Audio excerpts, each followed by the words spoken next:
Science আসলে ভীতির বিষয় না, এটাকে ভালোবাসার বিষয়, অনুধাবন করার বিষয়, আর মুখস্থেরও কোনো বিষয় না। আমরা যদি বুঝে শুনে বিজ্ঞানকে মানে নিজের মধ্যে নিতে পারে, আমাদের কিন্তু সকালে ঘুম থেকে উঠে রাত পর্যন্ত বিজ্ঞানের মাধ্যমে আমাদের জীবন অতিবাহিত হয়।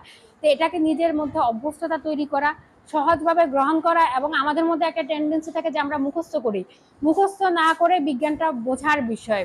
আর যে প্রকল্পগুলো হয়, এটা কিন্তু হচ্ছে একটা জিনিস আছে বিদ্যমান, এটাকে সহজভাবে সময় কিভাবে কম লাগে, এটাকে মানুষের উপযোগী হিসেবে কিভাবে তৈরি করা যায়, এভাবে কিন্তু প্রত্যেকটা প্রকল্প এখানে তৈরি করা হয়েছে দেশের আর্থিক অবস্থা, মানুষের গ্রহণযোগ্যতা সবকিছু বিবেচনা করে। তো আজকে স্কুলে এত সুন্দর একটা আয়োজন করার জন্য আবারও হচ্ছে আমাদের প্রধান শিক্ষক এবং খালিদকে ধন্যবাদ জানাচ্ছি। আমাদের তো উপজেলা পর্যায়ে হয়, জেলা পর্যায়ে হয়, জাতীয় পর্যায়ে এই বিজ্ঞান প্রদর্শনীগুলো হয়।